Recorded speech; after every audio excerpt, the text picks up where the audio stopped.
Before we begin, please remember that I am not a licensed financial advisor or insurance agent. This presentation is for informational and educational purposes only. The information provided is not intended as financial, legal, or insurance advice. You should always consult with a qualified and licensed professional before making any decisions about your insurance coverage. Your personal situation is unique, and the strategies discussed in this video may not be suitable for your specific needs. There's a very good chance you are being ripped off right now, not by some scammer in a foreign country, but by a company you willingly pay every single month.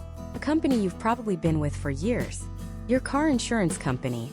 And they're counting on one thing, your loyalty. Let me tell you about a guy named Mark. Mark's a good driver. No tickets in a decade, no accidents. He's been with All Good Insurance since he got his first car, a beat-up Honda Civic. 15 years later, he's driving a safe SUV.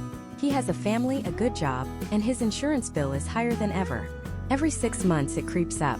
$10 here, $20 there. He calls them, and they give him some vague reason about rising costs in your area, or inflation. Sounds plausible, so he sighs and he pays it. Because switching is a hassle, right? And loyalty should mean something. Wrong. Mark's loyalty was costing him $740 a year. That's what we discovered in under an hour. $740 he was lighting on fire for the privilege of being a long-term customer. The hard truth is, in the world of auto insurance, loyalty is often punished, not rewarded. It has a name. It's called price optimization. It's a fancy term for a simple, brutal strategy. Insurance companies use complex algorithms to figure out which customers are least likely to shop around, and then they slowly, systematically, raise their rates over time. They are betting on your inertia. They are betting you won't make the effort. And for millions of Americans, it's a winning bet. This video is going to make sure they lose that bet when it comes to you. This isn't going to be another list of generic tips like drive less or raise your deductible. You've heard that. It's useless without a real strategy. This is a masterclass in taking back control. I am going to give you the exact step-by-step playbook to slash your car insurance bill.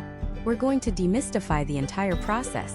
I'll show you how to compare quotes like a professional, what secret discounts you're probably eligible for but don't know about, and how to use their own systems against them to guarantee you get the absolute lowest rate possible for the coverage you actually need. By the end of this, you won't just save money, you'll understand the game. You'll never overpay again. So where do we start? We start by understanding what you're paying for right now. This is the single most important step, and it's the one almost everyone skips. People jump straight to online quote websites, plug in some random numbers, and get a price. They see a cheaper number and they switch, only to find out after an accident that they have coverage that's full of holes. They saved $100 a year but exposed themselves to a $50,000 lawsuit. We're not going to do that. We're going to be smart. We need to establish a baseline. We need to compare apples to apples. To do that, you need a document. It's called your declarations page. You can find it by logging into your insurance company's website, or in the paperwork they sent you when you first signed up or last renewed. Find it. Pause this video right now and go pull it up. Oh wait, got it? Okay, probably looks like a confusing mess of numbers and jargon. Let's translate it into English. You're going to see a section called Coverages or Liability. This is the core of your policy. This is the part that protects you from financial ruin if you cause an accident. You'll see a set of 3 numbers, something like 50/100/25. What on earth does that mean? It's not a secret code. It's the maximum amount in thousands of dollars that your insurance company will pay out. The first number is the maximum they'll pay for bodily injury to a single person you might hit. In this case, $50,000.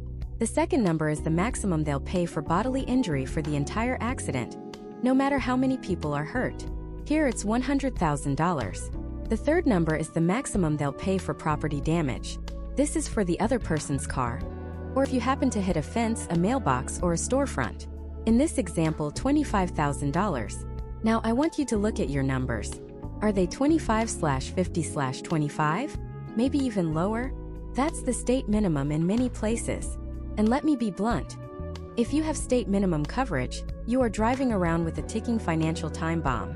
Think about it. The average new car today costs over $45,000. If you have $25,000 in property damage coverage, and you total someone's brand new pickup truck, Guess who's paying the extra 20 grand? You are. They will sue you for it.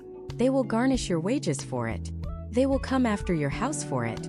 All to save maybe $10 a month. It is the single worst financial gamble you can take. We're not just looking for the cheapest insurance. We're looking for the cheapest insurance that actually protects you. That's the key. Next on that page, you'll see two words: collision and comprehensive. People confuse these all the time. It's simple. Collision covers damage to your car when you hit something. Another car, a pole, a wall. It's for when you are literally in a collision. Comprehensive is for almost everything else. It's for the acts of God and bad luck. A tree falls on your car. A rock cracks your windshield on the highway. Your car is stolen. A deer jumps out in front of you. That's comprehensive. For both collision and comprehensive, you will see another word: deductible. This is a critical number. Your deductible is the amount of money you have to pay out of your own pocket before the insurance company pays a single dime. If you have a $500 deductible and you have a $2,000 repair, you pay $500 and they pay $1,500. The higher your deductible, the lower your monthly premium will be. This is one of the easiest levers you can pull to save money, but it comes with a catch. You have to be honest with yourself. If you set a $1,000 deductible, do you actually have $1,000 in an emergency fund ready to go at a moment's notice? If the answer is no, a lower deductible might be a smarter, safer choice, even if it costs a bit more each month. There will be other things on that page too. Things like uninsured or underinsured motorist coverage, which is incredibly important and protects you if you're hit by someone with no insurance or garbage state minimum insurance. You might see rental reimbursement or roadside assistance. For now, I want you to focus on the big ones: your liability limits, those 3 numbers, and your collision and comprehensive deductibles. Write them down. This is your baseline. This is the exact set of coverages we are going to go out and find a better price for.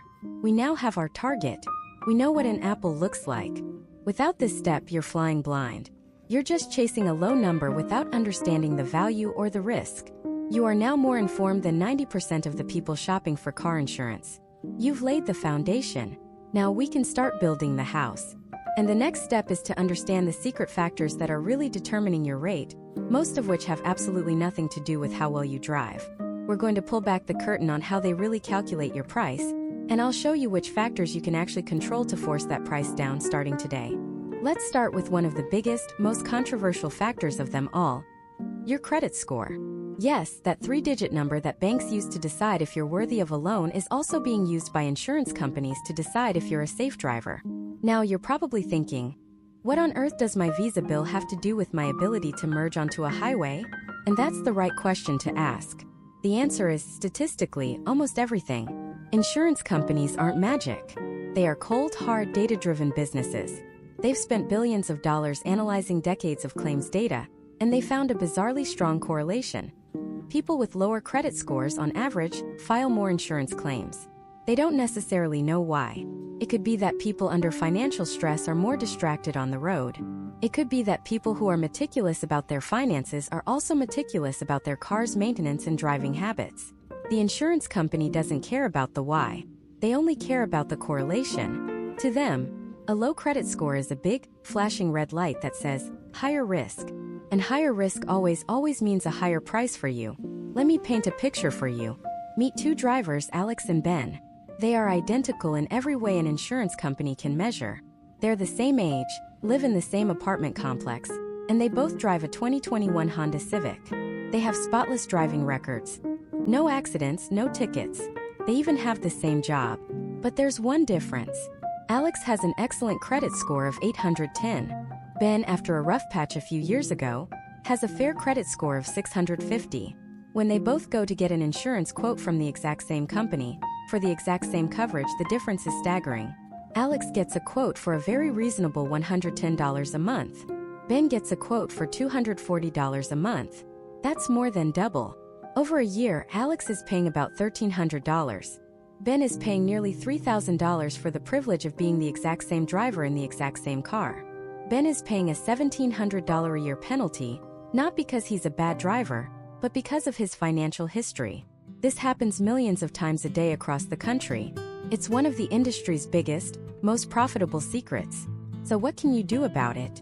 You can't change your credit score overnight, but you can absolutely start making moves today that will save you thousands in the long run. First, and I cannot stress this enough, check your credit report for errors. You are legally entitled to a free report from each of the 3 major bureaus, Equifax, Experian, and TransUnion, every single year. Go to annualcreditreport.com. That's the official government-mandated site. Comb through it. A simple mistake like a debt that isn't yours or a late payment that was actually on time could be costing you hundreds of dollars a year on your insurance. Dispute every single error you find. Second, the single most important factor in your credit score is your payment history. Pay every single bill on time every time. The best way to do this is to automate it. Set up autopay for your credit cards, your student loans, your car payment, everything. Even one late payment that's 30 days past due can tank your score and stay on your report for 7 years. Automate it and forget it. Third, focus on your credit utilization ratio. That sounds complicated, but it's simple. It's just the amount of credit you're using compared to the amount you have available. Let's say you have one credit card with a $10,000 limit. If you have a $5,000 balance on it, your utilization is 50%. That's too high. A high utilization ratio signals to lenders and insurance companies that you might be financially overextended. The golden rule is to keep your utilization below 30% across all your cards, but the Rail Pros keep it below 10%. You can do this by paying down your balances or by asking for a credit limit increase on your existing cards, which instantly lowers your ratio without you spending a dime. And a quick pro tip: don't close your old credit cards, even if you don't use them. A huge part of your score is the average age of your credit accounts. An old, forgotten card you opened in college is actually a powerful asset. It's silently lengthening your credit history, making you look more stable and reliable. Closing it can actually cause your score to drop. Just use it for a small purchase once every 6 months to keep it active, and pay it off immediately. Now, it's important to note that a few states have put their foot down on this. In California, Hawaii, Massachusetts, and Michigan, it is illegal or severely restricted for insurance companies to use your credit score to set your rate. If you live in one of those states, congratulations, you can breathe a little easier on this one. For everyone else, your credit score is a silent passenger in your car, and it's either saving you money or costing you a fortune. But what if your credit is already stellar?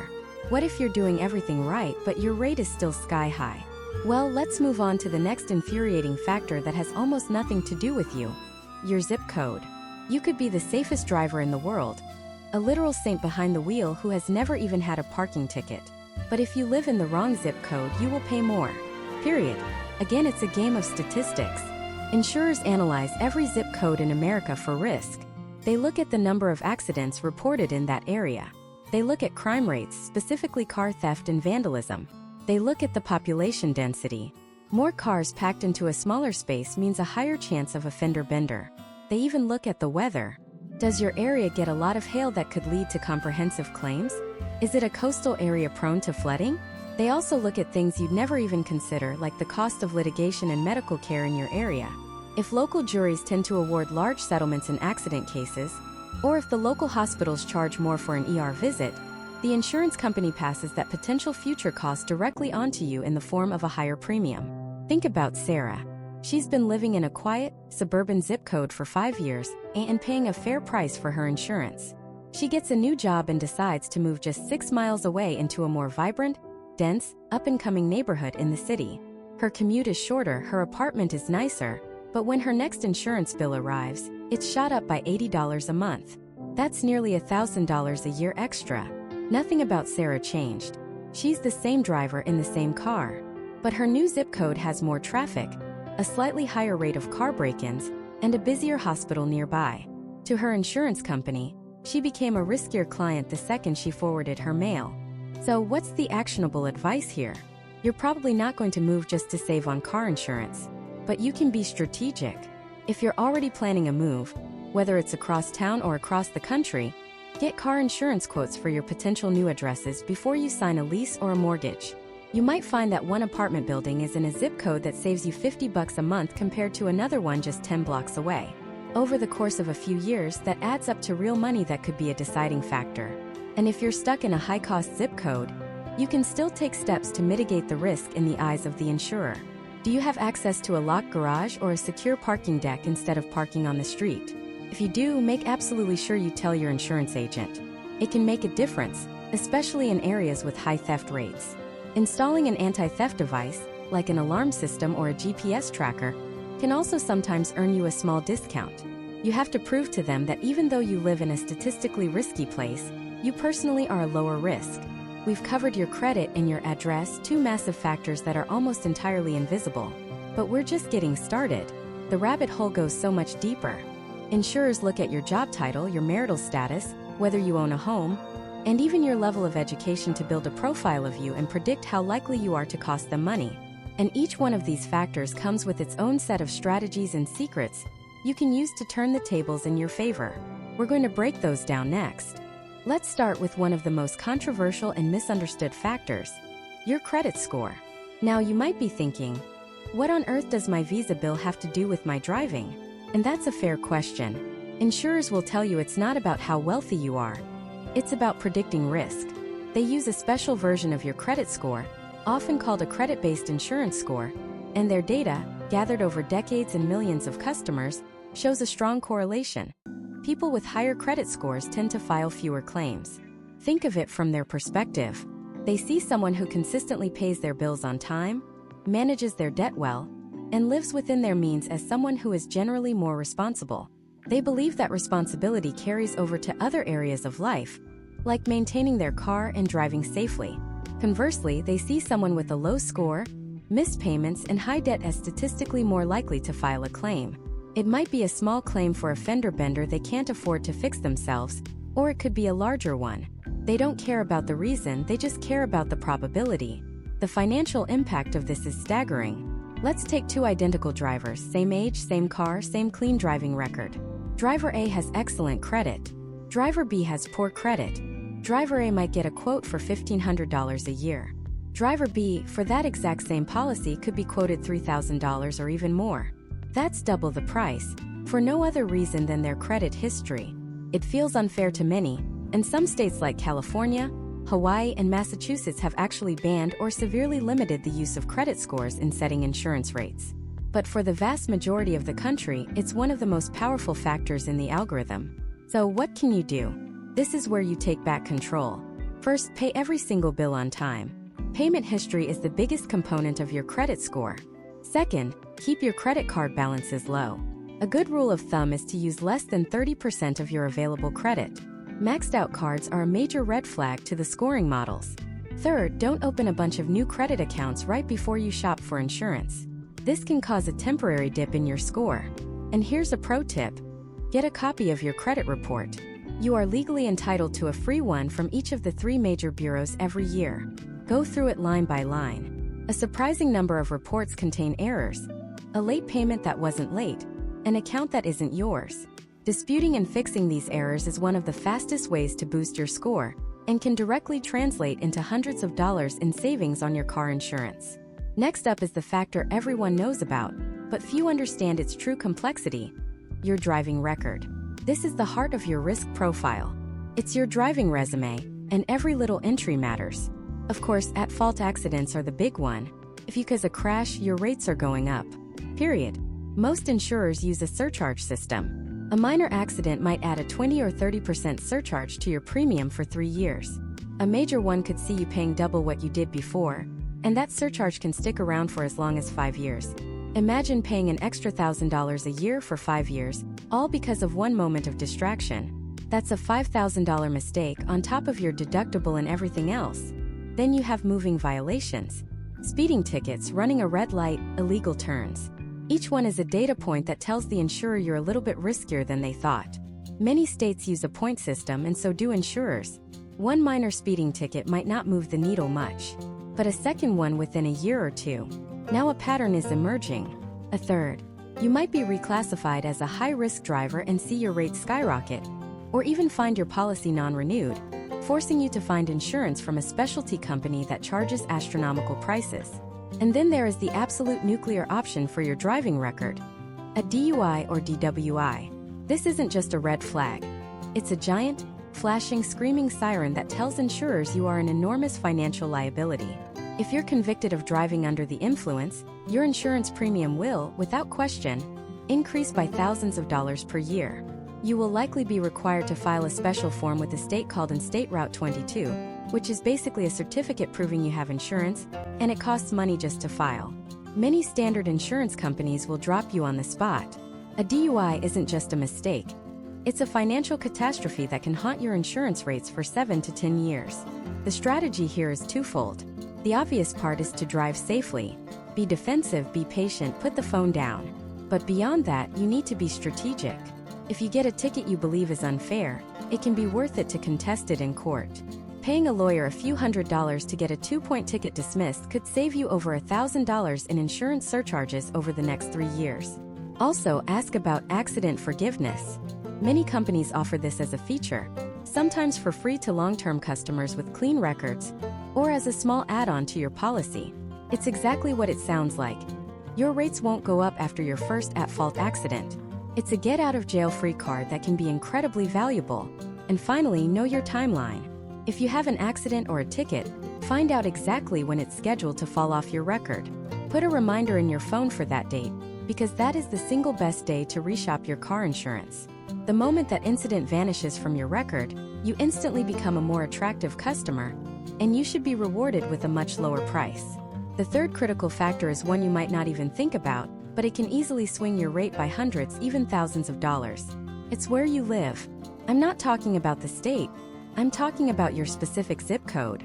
You and your friend could have identical cars, identical driving records, and identical credit scores, but if you live in one zip code and they live 2 miles away in another, you could be paying wildly different rates. This is the zip code lottery, and it's all based on localized risk. Insurers are obsessed with geographic data. They look at the number of claims per capita in your neighborhood. Do you live in a dense urban center with tons of traffic, narrow streets, and a high likelihood of accidents, theft, and vandalism? Your rates will be higher than for someone in a quiet, rural area where the biggest traffic jam is a tractor. They analyze crime statistics from local police. Is car theft common in your area? Are break-ins and catalytic converter theft on the rise? That increases the risk for their comprehensive coverage, and they will charge you for it. They even look at weather patterns. If your zip code is in a part of Texas prone to massive hailstorms, or a coastal area in Florida that gets hit by hurricanes, the risk of weather-related damage is immense, and the comprehensive portion of your premium will reflect that. They even look at the local legal climate. Are you in a county where juries tend to award huge, multi-million-dollar settlements in car accident lawsuits? They call this a litigious environment, and they will raise everyone's liability rates in that area to build a bigger cushion for those potential payouts. To put this in perspective, let's go back to our twins. Imagine one lives in Detroit, Michigan, which consistently ranks as one of the most expensive cities for car insurance in the entire country. The other lives in a sleepy suburb of Columbus, Ohio. The twin in Detroit could easily be paying $4,000 a year, while the twin in Ohio pays just $1,000. A $3,000 difference based on nothing they personally did, but simply on where they parked their car at night. So what can you do? You're probably not going to move just to save on car insurance, but you can be smart about it. If you are planning a move, get car insurance quotes for your new address before you sign a lease. It should be part of your budgeting process, just like rent and utilities. You might find that the apartment in the cooler neighborhood comes with a $500 a year insurance penalty. Also, if you have the option, tell your insurer you park in a secure, off-street garage rather than on the street. In a high-crime zip code, this can sometimes earn you a small but meaningful discount. So we've covered the factors about you, your financial habits, your driving history, and even where you park at night. But that's only half of the equation. The other half is all about what you drive. And the make, model, and even the trim level of your car can have a shocking impact on your premium. We're about to dive into the secrets hidden in your vehicle's VIN number, and how the car sitting in your driveway could be costing you a fortune without you even realizing it. That string of 17 characters, your vehicle identification number, isn't just for the DMV. To an insurance company, it's your car's DNA. It tells them a story that can either save you a fortune or cost you one. Let's imagine two neighbors, Mark and Jessica. They both drive a 2023 Ford F-150. They live on the same street, have identical driving records, and are the same age. Yet, Jessica pays $200 more per year for her insurance than Mark does. Why? It makes no sense, right? They drive the same truck. Except they don't. Mark drives the F-150 XL. It's the base model, the work truck. It has a standard V6 engine. It's a great, reliable vehicle. Jessica, on the other hand, drives the F-150 Raptor. It looks similar from a distance, but her VIN tells the insurance company a completely different story. It tells them she has a high-output, twin-turbo engine that's built for off-road racing. It tells them it has specialized, long-travel suspension that costs a fortune to repair. Her VIN screams high performance. And in the world of insurance, high performance is a code word for high risk. Faster acceleration statistically leads to more accidents. More expensive, specialized parts mean higher repair costs after a claim. The Raptor is also a much bigger theft target than the base model work truck. Mark's truck is a tool. Jessica's is a toy. And insurance companies always make you pay more to insure your toys. This isn't just about trucks or sports cars. It's about every single car on the road. The difference between a standard Toyota Camry and a Camry with the V6 engine option can be a 10 to 15% swing in your premium. The difference between a Subaru Impreza and its rally-bred cousin, the WRX, can be a staggering 40 or 50%. The insurance algorithm doesn't know if you're a safe driver. It just knows that people who buy the WRX on average tend to drive them well like a WRX.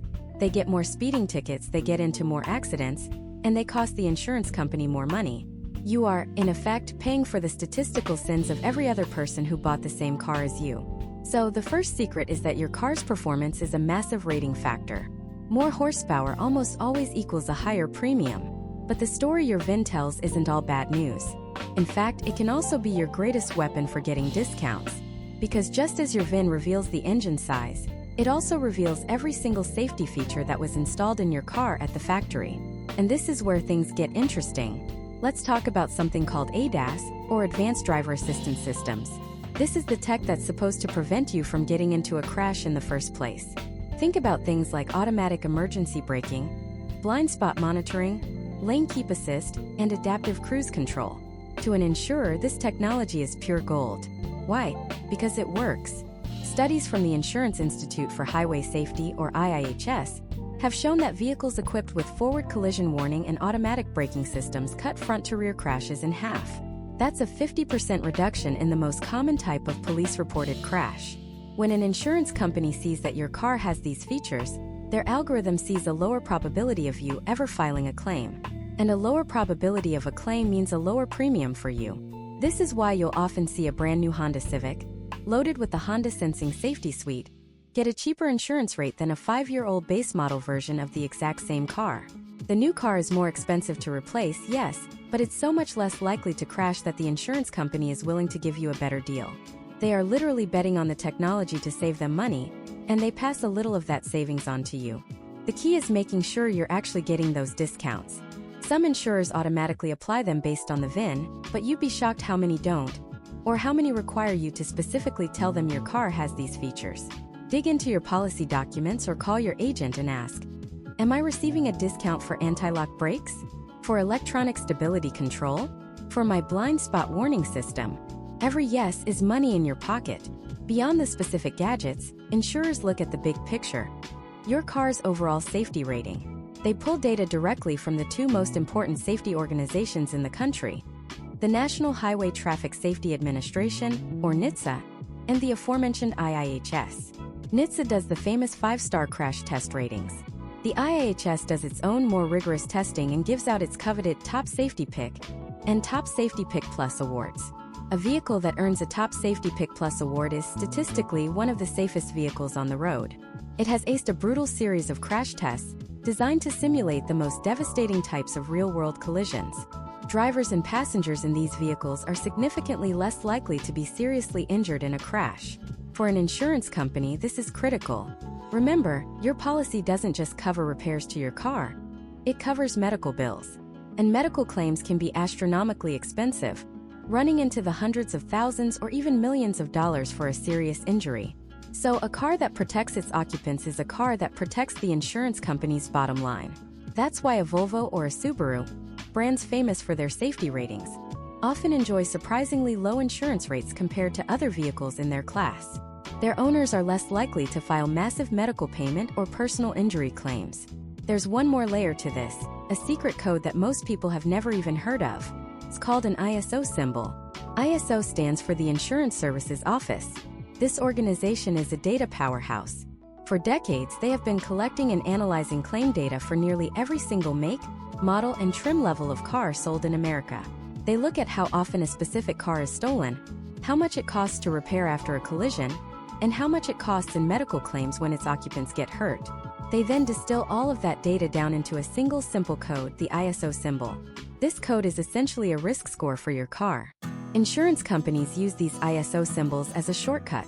It allows them to instantly price the risk associated with your vehicle, based on years of real-world loss data. A low-horsepower minivan with a great safety rating will have a very favorable ISO symbol. A two-door convertible with a powerful engine and a high theft rate will have a very, very unfavorable one. You, the consumer, will never see this symbol, but it's working behind the scenes, having a powerful influence on the quote you receive. So when you're shopping for a new or used car, you're not just buying a vehicle. You're buying an insurance rating that comes with it. Before you fall in love with a car on the lot, take 2 minutes to look up its IIHS safety rating. A quick search for IIHS ratings for a 2022 Toyota RAV4 will tell you everything you need to know. Is it a top safety pick? How did it perform in the small overlap front crash test? This simple piece of research can tell you not only how safe your family will be, but can also predict whether you'll be paying a painful premium for the next 5 to 7 years. The car you choose is one of the biggest factors in what you pay. It's a story of performance versus safety, of repair costs versus theft rates. And it's all written down in that 17-digit VIN. We've just decoded the secrets hidden in your vehicle. But the data that insurers have on your car is nothing compared to the data they have on you. The most controversial, most invasive, and most powerful factors in your insurance score have nothing to do with what you drive, and everything to do with who you are.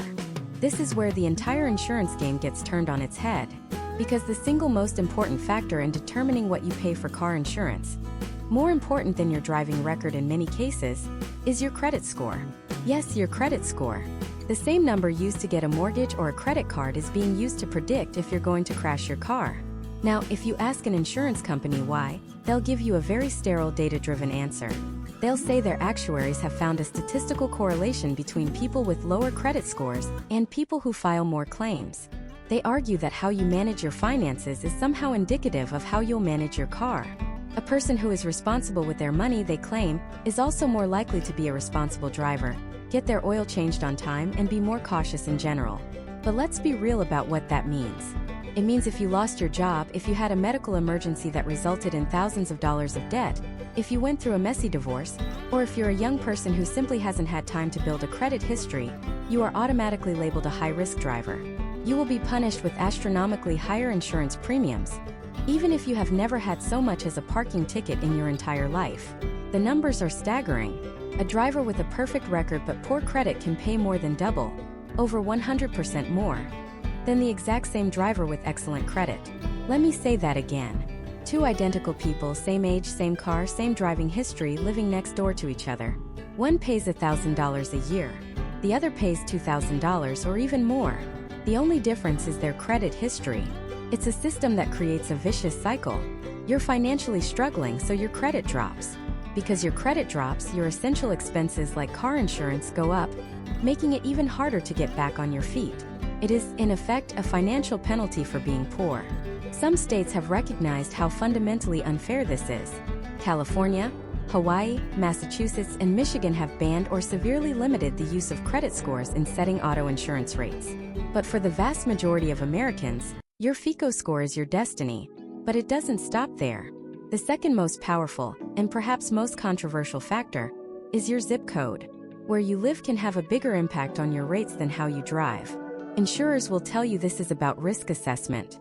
They look at the claims data for your specific geographic area. Do you live in a dense, urban neighborhood with a lot of traffic, a higher rate of accidents, and more car thefts and vandalism? Your rates will be high. Do you live in a quiet rural area where the biggest traffic jam is a tractor pulling out of a field? Your rates will be low. On the surface, it sounds logical. But what it really means is that you are being judged by the actions of your neighbors. You could be the safest driver in the world, park your car in a locked garage every night, and have a state-of-the-art alarm system. But if you live in a zip code that insurers have labeled high risk, often corresponding to lower income, more diverse neighborhoods, you will pay a premium. It's a practice that critics have called a modern form of redlining. creating a system where people in wealthier neighborhoods are subsidized by those in poorer ones. The differences can be shocking. Moving just a few blocks from one zip code to another can cause your insurance rates to swing by 30, 40, or even 50%. I once saw a quote for a driver in Los Angeles. In the affluent 90210 zip code of Beverly Hills, his rate was about $2,000 a year. Less than 10 miles away, in the 90011 zip code of South Central Los Angeles, the exact same driver with the exact same car and driving record was quoted over $4,000 a year. Nothing about him changed. Nothing about his driving skill changed. Only his address. The system decided that crossing a line on a map made him twice as risky. But it gets even more personal. Insurers don't just care about your financial history and your address. They care about who you are, right down to your basic demographics. Let's talk about age. This is the one we all know. Young drivers, especially teenagers, pay a fortune. The statistics are brutal. Drivers aged 16 to 19 are nearly 3 times more likely to be in a fatal crash per mile driven than drivers aged 20 and over. So insurers charge them an arm and a leg. Rates typically start to drop significantly around age 25. Assuming you've kept a clean record, they continue to fall and usually bottom out when you're in your 50s and 60s, your peak years of perceived stability and safety. But then a surprising thing happens. Around age 70 or 75, your rates start to creep back up again. The actuarial tables have spoken once more, pointing to slower reflexes, potential vision or hearing issues, and an increase in accident frequency among older seniors. Then there's gender. For decades, young men have paid significantly more for car insurance than young women. The data showed that young men were statistically more likely to speed, drive under the influence, and get into serious accidents. So a 20-year-old male would pay a hefty premium compared to a 20-year-old female, even with identical cars and records. This practice is now being challenged, and a growing number of states, including California, Hawaii, Massachusetts, Michigan, Pennsylvania, and North Carolina, have banned insurers from using gender to determine rates. In those states, your price is based on your record, not your gender. But in most of the country, the disparity still exists, though it does tend to even out after age 30. And then there are the factors that make you scratch your head and wonder how they could possibly be relevant, like your marital status. Statistically, married people get in fewer accidents than single people. Insurers see a wedding ring as a sign of stability and responsibility. As a result, a married 28-year-old will almost always get a cheaper insurance quote than a single 28-year-old. Getting married can literally lower your car insurance premium by 5 to 15% overnight. It's one of the strangest discounts in the industry, rewarding you not for your driving skill, but for your relationship status. But the final frontier of personal data, the one that feels the most invasive, is your education level and your occupation. That's right. Insurers believe that your job title and how many degrees you have can predict how you drive. The logic, however flimsy, is that people in certain professions and with higher levels of education are, on average, more risk-averse. So, an engineer with a PhD might be offered a lower base rate than a construction worker with a high school diploma. A doctor or a teacher might get a better rate than a restaurant server or a delivery driver. Think about the implications of that. Your profession, the very thing you do to earn a living, is being used to judge you as a driver.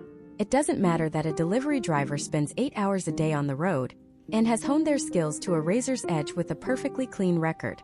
The system might automatically flag them as a higher risk than a professor who only drives to the university twice a week but has 2 recent speeding tickets. It's a system of profiling, plain and simple, using broad-stroke statistics to make judgments about you as an individual. So let's put it all together. Before you even get a quote, the insurance company has a file on you. They know your credit history. They know where you live down to the street. They know your age, your gender, and whether you're married. They know your level of education and what you do for a living. They've built a complex, data-driven avatar of you, a statistical ghost, and they've already decided how much of a risk you are before they even consider your actual driving record. They take all of this data, every last invasive, controversial piece of it, and feed it into a secret algorithm. That algorithm spits out a single 3-digit number. This number isn't your credit score. It's something far more mysterious and powerful in this world. It's your auto insurance score. And that hidden number is the key that unlocks why your rate is what it is. It is the final judgment, the culmination of everything they think they know about you. And in the next part, we are going to pull back the curtain and expose exactly how that score is calculated and what you can finally do to fight back. To fight back, you first need to understand the weapon being used against you. This score, this mysterious number that dictates so much of your financial life, is called a credit-based insurance score. And the first, most critical thing you need to know is this. It is not your FICO score. It's not your Vantage score. It's not the number you see on Credit Karma or your monthly bank statement. It's a completely separate proprietary score created by companies like FICO, LexisNexis, and TransUnion specifically for the insurance industry. And its purpose isn't to see if you can pay your insurance bill on time. No, its purpose is far more profound and frankly a little disturbing. Its sole purpose is to predict the future, specifically to predict the likelihood that you will file a claim. Years ago, insurance actuaries, the mathematicians who live and breathe risk, stumbled upon a powerful correlation. They discovered that people with certain credit behaviors were statistically more likely to get into accidents and file claims. It sounds crazy, right? What does a late credit card payment have to do with you running a red light? The insurers don't claim to know the exact psychological reason. They don't care. They just know the math works. They found a statistical proxy for risk, a ghost in the machine that predicts behavior. So they built an entire pricing model around it. This score became their crystal ball. And today we're going to shatter it piece by piece so you can see exactly how it works. The credit-based insurance score is built on 5 core pillars, almost identical to a regular credit score. But the way they're weighted and interpreted is unique. The first and most powerful pillar, the undisputed king of your insurance score, is your payment history. This accounts for roughly 40% of the entire calculation. It's simple. Do you pay your bills on time? Not just your insurance bill. All of them. Your credit cards, your car loan, your mortgage, your student loans. Every late payment reported to the credit bureaus is a deep cut. A payment that's 30 days late is a problem. 60 days late is a bigger problem. 90 days late is a catastrophe. Think of it like this. Imagine 2 identical twin drivers, Sarah and Jessica. They live in the same town, drive the same car, have the same job, and have perfect driving records. But 2 years ago, Sarah forgot to pay her $200 department store credit card bill. It went 30 days past due before she realized and paid it off. That one single mistake from years ago could easily make Jessica's insurance premium $10, $20, or even $30 cheaper every single month. Over a year, that's hundreds of dollars, all because of one forgotten payment. That is the devastating power of this first pillar. The second pillar, nearly as important, is what we call outstanding debt, or more accurately, your credit utilization ratio. This makes up about 30% of your score. This isn't about how much debt you have in total. A doctor with a $500,000 mortgage can have a perfect score. This is about how much of your available revolving credit you are actively using. Imagine your credit card limits are a gas tank. Insurers see someone consistently running on empty, with their credit cards maxed out, as someone under immense financial stress. And their data tells them that people under stress make more mistakes, they take more risks, and they file more claims. Let's make it real. Meet David and Chloe. They both have a single credit card with a $10,000 limit. Chloe uses her card for gas and groceries and pays most of it off, keeping a balance of about $1,000. Her credit utilization is 10%. She's using a fraction of what's available. She looks stable. David, on the other hand, just paid for a new furnace and a vacation on his card. His balance is $9,000. His utilization is 90%. Even if David has never ever missed a payment in his life, his insurance score will be hammered. He appears to be living on the financial edge. The magic number is to keep your total credit utilization below 30%. But if you want to truly master the system and get the best possible rates, the elite level is under 10%. David, at 90%, is waving a giant red flag at the insurance algorithm, and it's costing him a fortune. The third pillar is length of credit history. This is the veteran's advantage, and it accounts for about 15% of your score. Time is the ally of a good insurance score. The longer you've responsibly managed credit, the more data points an insurer has on you. A long history suggests stability and predictability, and insurers are obsessed with predictability. This is where the system can feel incredibly unfair to young people. You could be an 18-year-old who is the safest, most responsible driver on the planet. But if you only have one credit card that you got 6 months ago, you have what's called a thin file. The algorithm doesn't have enough data to trust you, sees you as a wild card, so it punishes you with a lower score and higher rates. Meanwhile, a 50-year-old with a 25-year credit history Even with a minor speeding ticket on his record, might get a better rate, simply because his long financial track record makes him a known, predictable quantity. The fourth pillar, weighing in at about 10%, is your pursuit of new credit. The algorithm watches you, sees when you're asking for more debt. Applying for a lot of credit in a short period of time is a major red flag. This generates something called hard inquiries on your credit report. Why does this matter? To an insurer, a sudden flurry of applications for new credit cards, personal loans, or store accounts can signal financial distress. It looks like you're desperate for cash. It suggests an instability in your life that might translate to instability behind the wheel. 1 or 2 inquiries a year is no big deal. But if you've applied for 5 new credit cards in the last 6 months, the algorithm will label you as a higher risk and your score will drop. Finally, the fifth and least influential pillar is your credit mix. This is the last 10% of the puzzle. The algorithm likes to see that you can successfully manage different types of debt at the same time. A healthy mix might include revolving credit, like credit cards, and installment loans like a mortgage or an auto loan. It shows a certain level of financial sophistication. This is the hardest one to influence directly, and you should never take out a loan you don't need just to improve your credit mix. But it's a small finishing touch that can give a good score that extra little boost into the excellent tier. So there it is. The secret formula. 40% payment history, 30% outstanding debt, 15% credit history length, 10% new credit, and 10% credit mix. You know the 5 pillars that can either build you up or tear you down. But what happens when you've done everything right? What if your driving record is flawless, your credit-based insurance score is in the stratosphere, and your rates are still inexplicably high? It turns out there's another, even more insidious factor at play. A factor that has nothing to do with who you are, how you drive, or how you manage your money. It has everything to do with your neighbors. In the next part, we will expose the zip code penalty and reveal how the piece of land where you park your car at night can cost you more than a speeding ticket and a maxed-out credit card combined. It's called the zip code penalty, and it is one of the most frustrating, unfair, and expensive secrets in the entire insurance industry. It's the reason a perfect driver in one part of town can pay double, sometimes triple, what an identical driver pays just a few miles away. This isn't a small adjustment.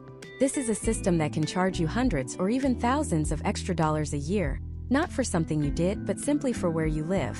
To understand how deep this goes, let's imagine 2 people. We'll call them Mark and David. Mark and David are identical twins.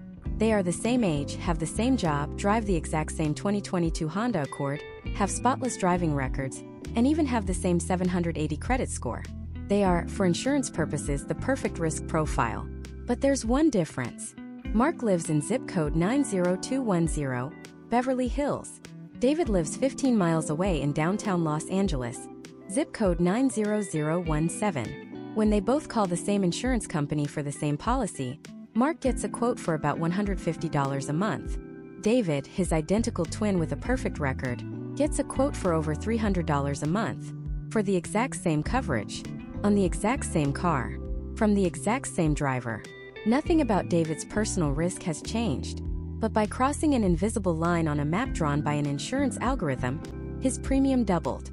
He is being penalized for his address. So what's really going on here? Why are insurers so obsessed with your location? It boils down to a single concept: correlated risk. Insurance companies aren't just insuring you. They're insuring you within your environment. They are constantly crunching data on a massive scale, and they found that certain geographic areas generate more claims than others. It has nothing to do with you personally, and everything to do with the statistical average of the people around you. There are 5 major factors at play here. First and most obvious is crime. They look at the rates of vehicle theft and vandalism in your zip code. If you live in an area where cars are frequently stolen or broken into, the company assumes there's a higher chance it'll happen to you, even if you park in a locked garage every night. You're paying for the risk of your neighborhood, not your own security habits. Second is accident frequency. Think about a dense urban neighborhood versus a sleepy rural town. An urban zip code is packed with more cars, more intersections, more traffic jams, and more distracted pedestrians. The sheer volume of activity means the statistical probability of a fender bender, a sideswipe, or a serious collision is exponentially higher. The insurer sees that zip code as a minefield of potential claims, and they price your policy accordingly. Third is one that most people never consider: the cost of repairs. A body shop in a high-rent district in Chicago or San Francisco has to pay higher property taxes, higher wages, and higher utility bills than a shop in a small town in Ohio. Those costs get passed on to the customer, which in this case is the insurance company.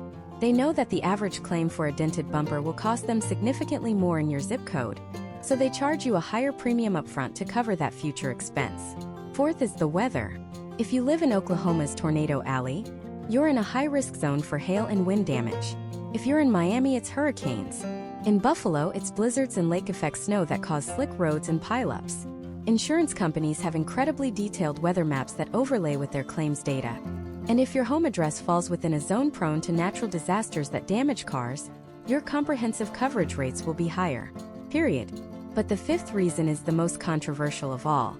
It's the litigation rate. In simple terms, how sue-happy is your neighborhood?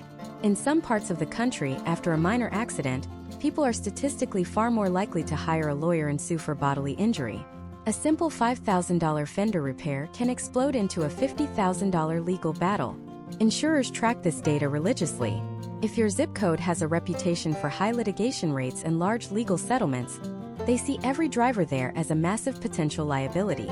You, the safe driver who would never dream of filing a frivolous lawsuit, are forced to pay a higher premium to subsidize the litigious behavior of others in your community. This is why it's called a penalty. You are being financially punished for the statistical profile of your neighbors. This practice has become so extreme that in some areas, your zip code is a more significant factor in determining your rate than your own driving record. A study by the Consumer Federation of America found that a driver with a perfect record living in a predominantly minority neighborhood could be charged a higher premium than a driver with a DUI conviction living in a wealthy, white neighborhood from the very same insurance company. Let that sink in. A drunk driver could pay less than you, simply because they live in a better zip code. Now you might be thinking, isn't this illegal? It sounds a lot like redlining, the discriminatory practice where services are denied to residents of certain areas based on their racial or ethnic composition. And you're right to make that connection. While insurers are legally forbidden from using race to set prices, critics argue that using zip code is a proxy for race and income. Because of historical segregation and economic patterns, neighborhood demographics are often not very diverse. So when an insurer charges higher rates in a specific urban zip code, it disproportionately affects the minority and low-income families who live there. The insurance companies defend the practice, stating it's not about people, it's about risk data. But the outcome is often the same: a system that penalizes people based on where they can afford to live. So what can you do about this? You can't just pick up and move to a cheaper zip code, but you can use this inside knowledge to your advantage. First, and this is a huge tip most people never consider, if you are planning to move, get car insurance quotes for your potential new addresses before you sign a lease or a mortgage. You might find that moving 2 blocks east instead of 2 blocks west saves you $80 a month on your car insurance. That's nearly $1,000 a year. You should treat an insurance quote as a non-negotiable part of your apartment or house hunting process. Second, this is the single most powerful argument for why you must compare quotes from multiple companies. The way each company calculates zip code risk is a proprietary secret. Company A might see your neighborhood as a high-risk catastrophe zone, while Company B's algorithm sees it as only moderately risky. The difference in their quotes could be astronomical. By not shopping around, you could be sticking with the one company that penalizes your address the most. You have to find the insurer whose computer models happen to like your piece of land. Finally, when getting a quote, be specific about where you park. If you have access to a secure, off-street garage, make sure you state that. In a high-crime zip code, the difference between parking on the street and in a locked garage can actually be enough to shave a meaningful amount off your premium. So your address can secretly sabotage your insurance rates. But what if I told you that the very car you thought was a safe, reliable, family-friendly choice is actually a red flag for insurers? It's not about speed or horsepower. It's about something much more specific, and it's costing millions of drivers a fortune. In the next part, we'll reveal the most surprisingly expensive cars to insure, and the reason why will change how you shop for a vehicle forever. The most expensive cars to insure aren't the ones you see on posters in a teenager's bedroom. They aren't the million-dollar hypercars or the fire-breathing muscle cars. The most expensive cars to insure are hiding in plain sight. They're parked in your neighbor's driveway. They're filling the lots at your local supermarket. They might even be sitting in your garage right now.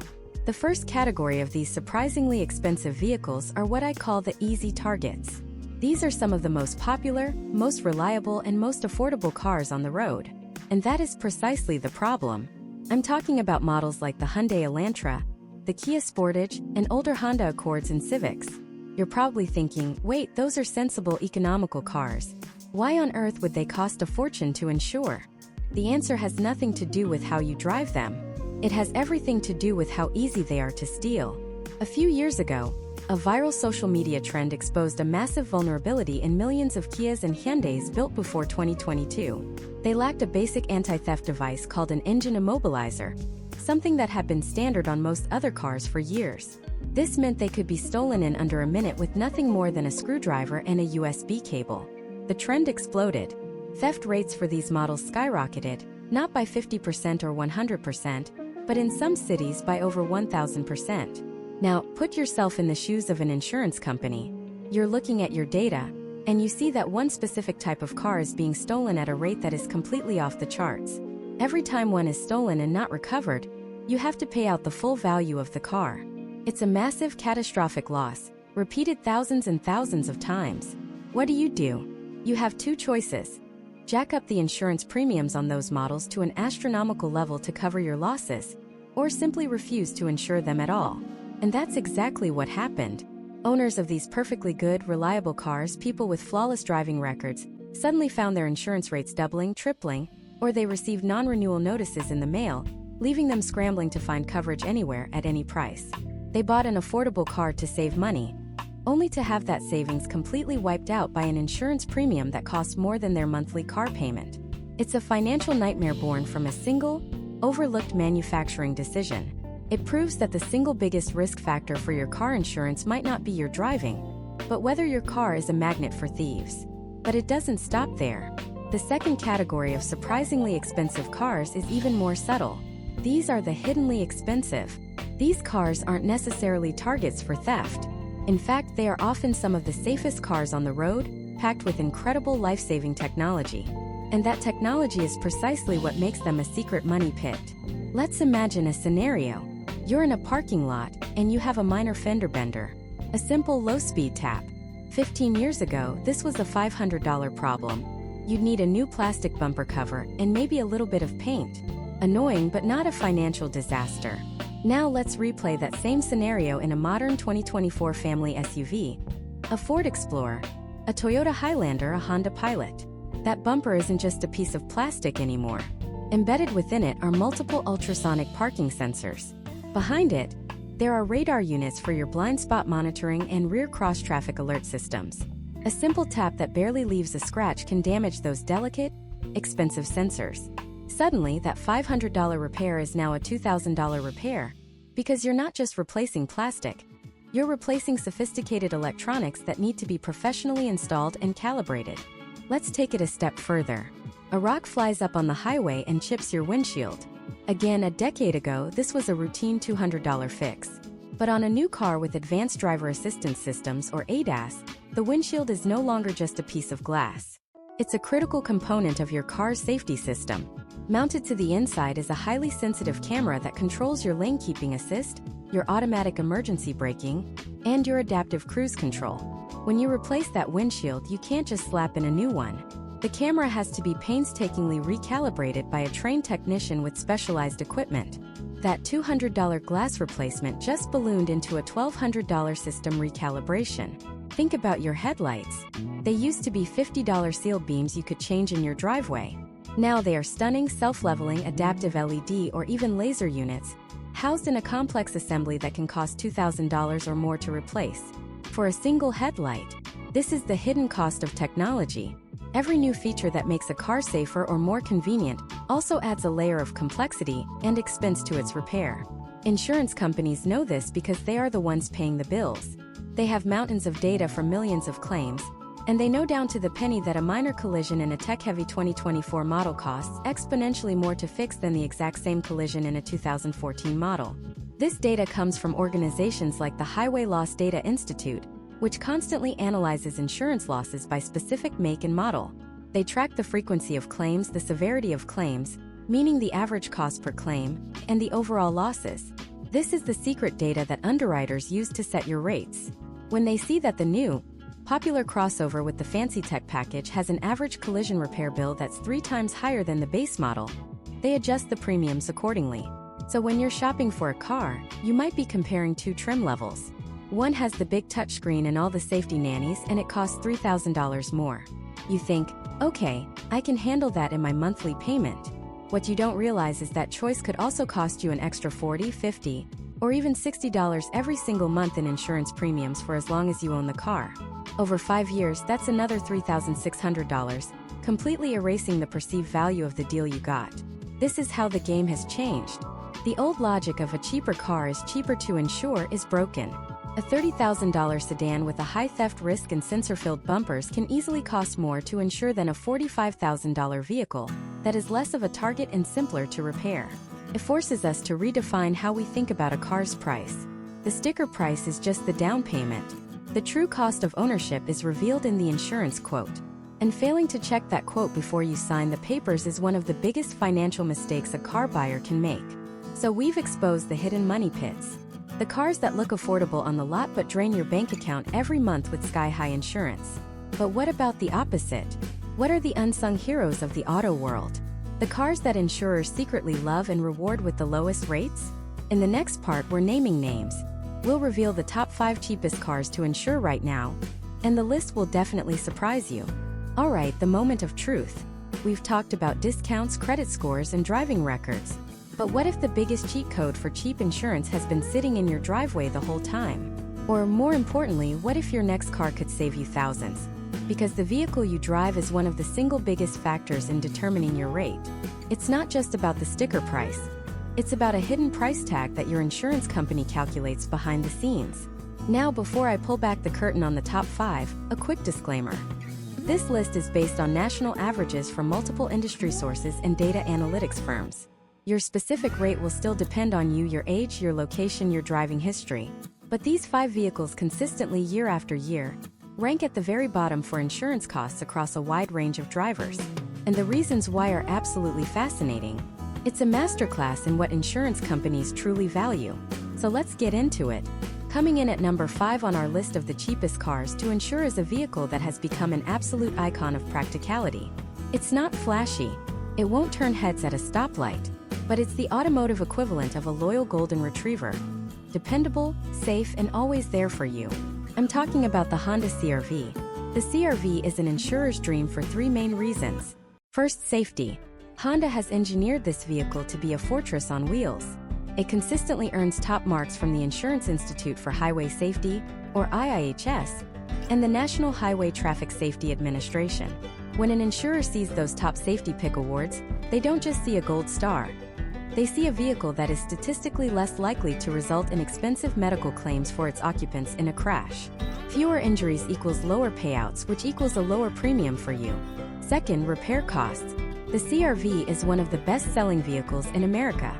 That means parts are everywhere. They are mass-produced, they are affordable, and every mechanic from a dealership technician to your local corner garage knows how to work on them. If you get into a fender bender, replacing a bumper or a headlight isn't a scavenger hunt for a rare part shipped from overseas. It's a quick, cheap fix. This drastically lowers the cost of collision and comprehensive claims, and that saving is passed directly to you. And third, the driver profile. Think about the typical CR-V driver.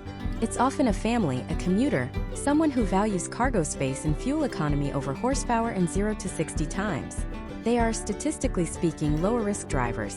Insurance is a game of statistics, and the data shows that CR-V owners just don't get into as many costly accidents. Okay, moving on to number 4. For this one, let's head to a brand that has built its entire identity around safety and capability. If the CR-V is the suburban all-star, this next vehicle is its rugged, outdoorsy cousin, beloved by people in places with actual seasons and unpredictable weather. Coming in at number 4 is the Subaru Outback.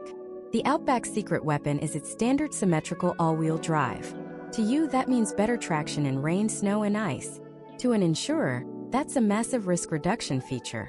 They see all-wheel drive not as a performance enhancement, but as an accident prevention tool. It makes you less likely to lose control and file a claim in the first place, which is their ultimate goal. But it doesn't stop there. Subaru's EyeSight Driver Assist technology is one of the best-rated safety suites on the market. Features like pre-collision braking and lane keeping assist actively intervene to prevent accidents before they happen. This isn't just passive safety like airbags, this is active safety. The car is literally helping you avoid a crash. For an insurance company, a car that can brake for itself is a much better bet than one that relies solely on human reaction time. And just like with the CR-V, the driver profile is key.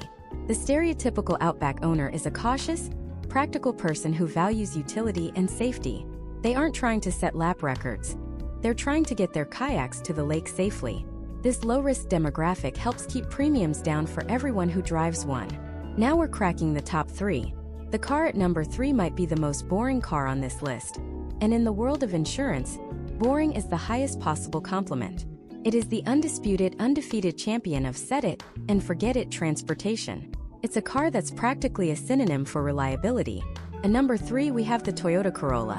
Why is the Corolla so cheap to insure? First, its reliability is the stuff of legends. These cars just run forever. With basic maintenance, a Corolla engine is one of the most durable machines ever built. This means fewer claims related to mechanical failures that might be covered under certain niche parts of a policy. More importantly, it signals to an insurer that this is a well-built, robust vehicle that can withstand the rigors of daily driving. Second, and this is huge, is the massive production scale. Toyota has sold over 50 million Corollas worldwide since it was introduced. 50 million. You could probably build an entire Corolla from scratch using parts you find at a single junkyard. This incredible availability of parts makes collision repairs dirt cheap. There's no supply chain issue for a Corolla fender. This keeps repair costs and therefore your collision coverage costs at rock bottom. And finally, performance. Let's be honest, nobody is buying a base model Corolla to win a street race. Its modest engine is built for fuel efficiency, not face-melting acceleration. This lack of power is a feature, not a bug in the eyes of an insurer. High horsepower cars are statistically involved in more frequent and more severe accidents. The Corolla's tame nature inherently encourages a safer, more predictable driving style, leading to fewer claims. Alright, the tension is building. We're at the number 2 spot. This is where the list gets really interesting because the vehicle in our number 2 spot isn't a sedan or a compact SUV. It's a type of vehicle that many people have written off as uncool, a relic of a bygone era. But its very design is its insurance superpower. The second cheapest vehicle to insure in America is the minivan. Specifically, models like the Honda Odyssey and the Chrysler Pacifica consistently rank near the top. The reason is simple and powerful. The driver profile. Who drives a minivan? Parents. Almost exclusively. And what are parents usually doing in a minivan? They're transporting the most precious cargo in the world. Their children. Insurance companies know this. Their data paints an undeniable picture. Minivan drivers are the safest, most cautious, most risk-averse people on the road. They aren't weaving through traffic, they aren't speeding through school zones. They are actively trying to avoid any situation that could lead to an accident. The vehicle itself psychologically forces a safer driving style. Beyond that, minivans are brilliantly engineered for safety. They are rolling safety cages with fantastic crash test ratings, side curtain airbags covering all 3 rows, and a lower center of gravity than most large SUVs, making them less prone to rollovers. And here's a fun fact. Minivans have one of the lowest theft rates of any vehicle class. Car thieves aren't looking to joyride in a Honda Odyssey. It's just not a target, which drives down your comprehensive insurance costs. And now the number 1. The cheapest vehicle to insure in the United States. The grand champion of low premiums. After hearing about sensible Hondas, rugged Subarus, and family-friendly minivans, you're probably expecting something similar. Another practical, predictable choice. But the number 1 spot is held by a vehicle that has quietly perfected every single variable we've discussed.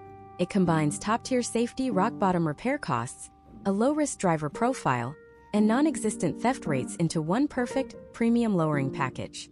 It is the smartest possible choice you can make for your wallet at the dealership and every month after when that insurance bill arrives. The number 1 cheapest car to insure in America, according to multiple nationwide studies, is the Subaru Forester. The Forester is the perfect storm. It takes everything that makes the Outback cheap to insure and distills it into a more compact, more affordable, and even more efficient package. It has that same standard symmetrical all-wheel drive. It has that same brilliant EyeSight Driver Assist system.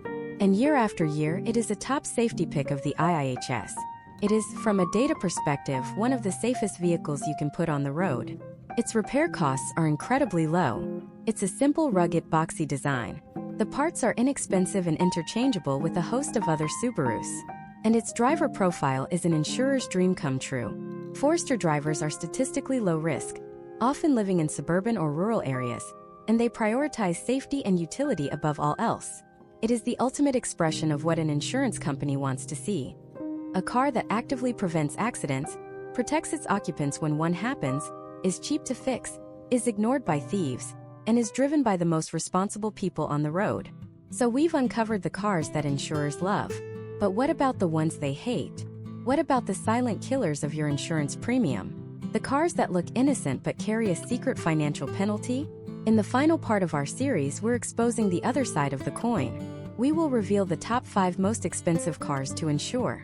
And trust me, the results are not what you think. It's not just about Ferraris and Lamborghinis. Some of the cars on this list are shockingly common, and you might even have one in your garage right now. Okay, the moment of truth. Let's peel back the curtain and dive into the top 5 most expensive cars to insure in America. Coming in at number 5, the Maserati Ghibli. Now you might be thinking, of course it's a Maserati, but it's not just the 6-figure price tag. Insurers see this car and they don't just see luxury. They see a magnet for expensive claims. The Ghibli is packed with high-tech electronics and sensors, and even a minor fender bender can result in a repair bill that looks more like a down payment on a new car. The parts are imported, they're expensive, and not every body shop is equipped to handle them. So when an insurer calculates the potential cost to fix one of these after a crash, the numbers skyrocket. Furthermore, the performance capabilities of the Ghibli mean it's often driven, let's say enthusiastically. This leads to a higher frequency and severity of claims, pushing its insurance premiums deep into the red zone for the average person. Next up, at number 4, we have a true American icon, the Dodge Charger SRT Hellcat. This isn't just a car. It's a 700-plus horsepower statement. And insurance companies have heard that statement loud and clear. The problem with the Hellcat isn't just the raw power, which obviously correlates with higher speed accidents. It's also one of the most stolen cars in the United States. Thieves love these things.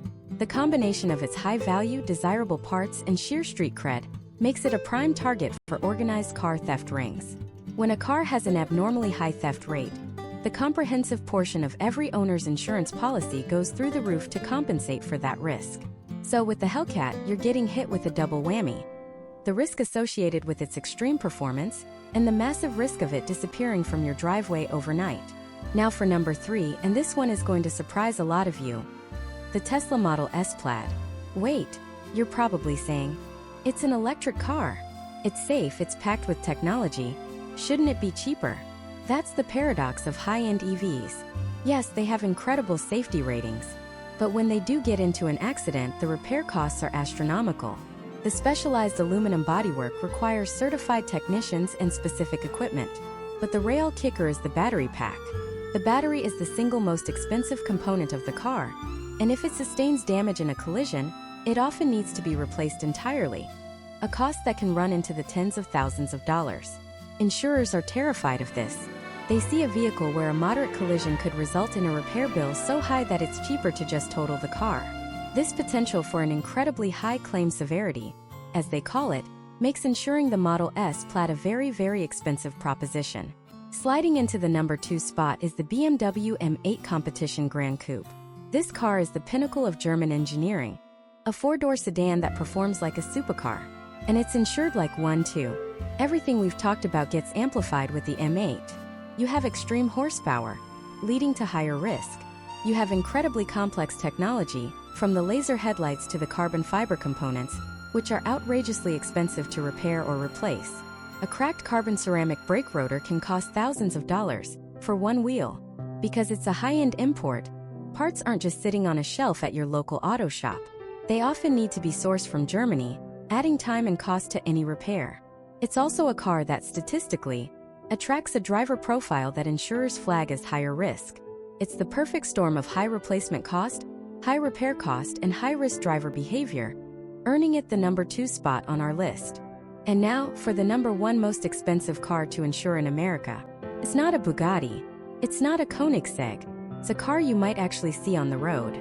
The number one most expensive car to insure is the Maserati Quattroporte Trofeo. This is the Ghibli's bigger, faster, and much more expensive brother. It combines every single high-risk factor into one sleek Italian package. It has a Ferrari-derived engine, which means repairs are not just expensive, they're exotic car expensive. It has one of the highest depreciation rates on the market, which creates a complex risk profile for insurers dealing with total loss claims. Like the Hellcat, it's a high theft target, but for a different reason. Its parts are rare and in demand. And like the BMW, it's filled with bespoke technology and materials that cost a fortune to fix. The Quattroporte Trofeo is the embodiment of what an insurance underwriter sees as pure, unadulterated risk.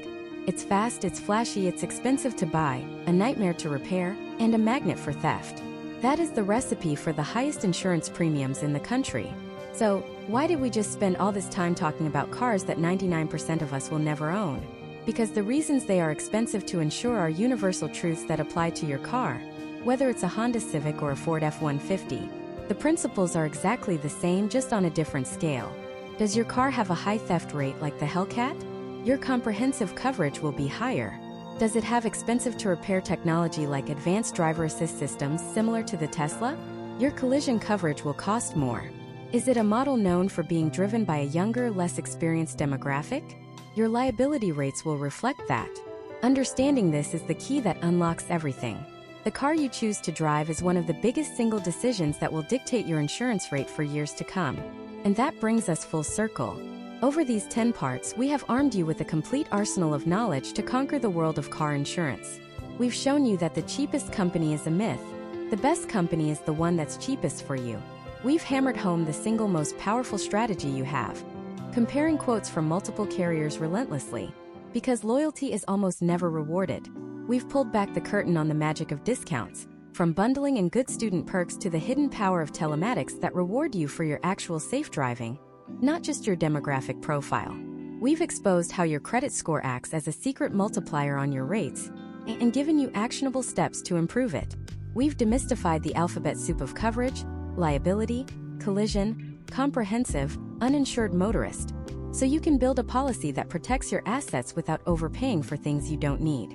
You are now equipped to walk into any negotiation, any online quote form, with the confidence of an insider.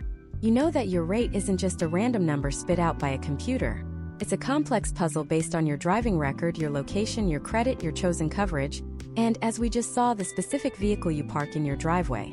You now have the tools to solve that puzzle. You have the power to take a bill that most people just begrudgingly pay and turn it into a significant source of savings, potentially hundreds, even thousands of dollars a year. That's money back in your pocket for a vacation, for paying down debt, for investing in your future. The journey doesn't end here. This is your beginning. Your mission, should you choose to accept it, is to take this knowledge and apply it. Don't wait. Your current policy could be costing you a fortune every single month. Take 30 minutes today. Pull up the online quote tools we've talked about. Have your driver's license and vehicle information ready. Run the numbers with at least 3 to 5 different companies. Play with the deductible and coverage amounts. See for yourself how a few small tweaks can lead to massive changes in your premium. Take control.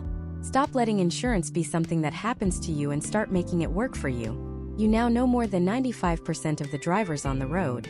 Go use that knowledge, claim your savings, and drive with the peace of mind that comes from knowing you're not just insured, you're smartly insured.